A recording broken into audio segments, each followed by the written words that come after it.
Hello? I'm not giving him the time of day. Look, I gotta get out of here. I'm not seeing him every day. I'm playing him.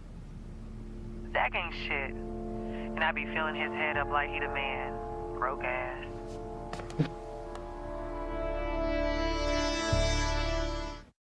Alright, Sistas fans, this will just be a quick video because the night of the episode, I want to say maybe a couple minutes after the episode aired, I pretty much posted a tweet, an Instagram post, a YouTube community tab, and then even in the Sistas Facebook group about the confusion some people are having in regards to, wait a minute, what's going on here? How in the world did Zach hear the phone conversation between Fatima and her friend on the work phone? So before breaking it down, which again won't be too long, go ahead and hit the thumbs up button to show you like the video. Hit subscribe because we are now less than 1,000 people away from 190,000 subscribers. Hit that bell icon and select all because I got a lot of stuff coming out soon on the channel and I don't want you to miss out. And follow me on social media. Links are in the description below. Don't forget, go to the link for the Sistas Facebook page. There are over 257,000 members in there.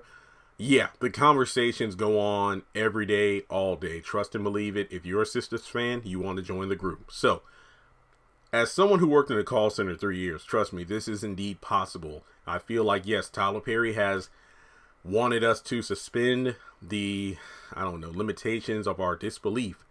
But,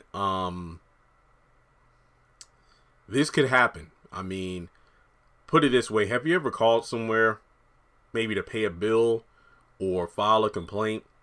What's one of the first things you hear before you even reach another person on the phone? This call may be monitored this call may be recorded and monitored for quality assurance purposes. Basically meaning that what you say on the phone is more than likely going to be recorded by that company or business you call. Now, Andy warned Fatima, like, hey, you know, I'd be careful about who I call and what I say over these work phones because you never know who's listening. So, we know that Hayden has a way to kind of hack in or, you know, insert his way into a phone call that somebody else is having. Of course, you know, when it comes to these kind of phone systems, what was the one we had at the call center at Liberty? I think it was Cisco. But then I think they changed it to Finesse. Because, I mean, as soon as they said Cisco, I thought about, you know, Crisco Oil or Cisco from The Flash. And then when they changed it to Finesse, out here tripping in finesse. So there were different hold options. And then, of course, different offices you could transfer people over to. But Fatima called her friend on her work phone, meaning that that phone call was able to be recorded. Now, that's the first thing. Secondly, Hayden could have gotten the phone number one of two ways in regards to Zach's phone number.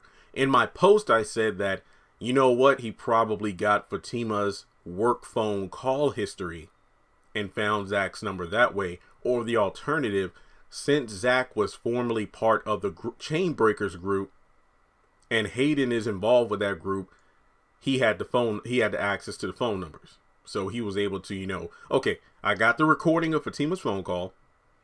I got Zach's phone number from either Chain Breakers or Fatima's call history. And then that's how he was able to send that recording to Zach. Now the question is, well, no, it's not a question.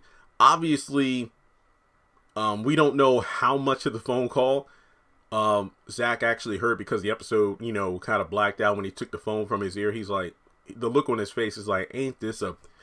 We know that Hayden obviously, like, you know, edited the call that way. As soon as Zach picked up, he heard the part that Zach wanted him to hear. So, some people are speculating on, wait, is Hayden having Zach followed around or something? I mean, what's going on here? It's just one of those things where, did Tyler Perry write it so it happened right at the end of the episode and Zach just so happened to be outside of Fatima's door? Or was Hayden having Zach followed that way? It's like, hey, Hayden, Zach is literally going inside of Fatima's apartment right now, send him the phone call. Now, we do know that the guy that Hayden got to put the drugs in the chain breaker truck to get Zach arrested, I believe Fatima said that she caught who it was on the security cameras at the apartment building or whatever. So Hayden knows people in the area. So I will say this much. It could have been just coincidence that the phone call came in as soon as Zach got to Fatima's place, or Hayden had one of his contacts, sneaking around to see when Zach would come back to the apartment, and then that's when Hayden made the call. But then again, it's like Zemo and Civil War. It's like there's a bunch of contrivances. Like, what if Zach decided not to answer the phone call? What phone number popped up when Zach saw the phone was ringing? Or, I mean, he heard the phone buzzing or ringing. It's like, was it an unknown phone number? Was it a number he knew? Some people are saying Fatima called him. The only way the Fatima call would work is if Hayden sent the call from the work phone. But then again, that doesn't make sense because Zach talked to Fatima before even going into Danny's place. And she said, look, I just got home. I was working late. Come back here as soon as you're done so we can talk about everything. So I don't really want to focus too much on the what number it came from. That's just way too much. There are so many factors we don't know. All I know is this is actually possible, so I'm not docking any points from the episode or anything from that. This is one of the few times where Tyler Perry writing actually lines up with how things can and do work in the real world. So with that being said, that's how the phone call went through. I have not seen the preview yet. I mean, some people have sent it to me on Facebook and Instagram, but I wait for social media to get their hands on the high quality trailers. That way I can do videos on them. I believe so far they've only released a 15-second promo. If we don't get anything longer than that by the end of the day, then tomorrow I'll do the video going over the 15-second trailer and the end credit trailer.